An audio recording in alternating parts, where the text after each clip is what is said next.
Produisez donc un fruit digne de la conversion. La parole de Jean le Baptiste est sans ménagement. Le rite pénitentiel qu'il propose dans les eaux du Jourdain n'a d'intérêt et de valeur que s'il ouvre à un profond changement de vie. Toute autre manière de voir est illusoire. Jean lui-même donne l'exemple d'une cohérence exemplaire entre ce qu'il proclame et son mode de vie. C'est un ascète remarquablement sobre. Écologiste avant l'heure en quelque sorte. Il vit au désert, loin des hommes, mais ce sont les hommes qui viennent à lui car précisément cette cohérence l'authentifie comme prophète. Aujourd'hui comme hier, bien des cœurs ont soif d'une parole vraie et profonde.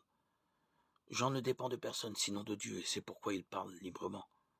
Comme on le sait, même le roi Hérode ne le fera ni trembler ni plier.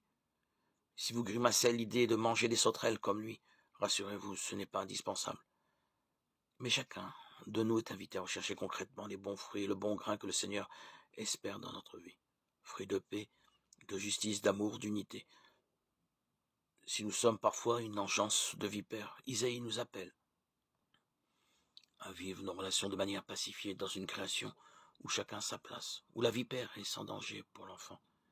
Depuis le jour de notre baptême, nous sommes ambassadeurs de cette merveilleuse bonne nouvelle. Le royaume des cieux est tout proche. Soyons cohérents à notre modeste mesure et nous serons crédibles. Réjouissons-nous d'être aux côtés du Seigneur et proclamons à tous les hommes l'avènement du Christ sur la terre. C'est cela, évangéliser,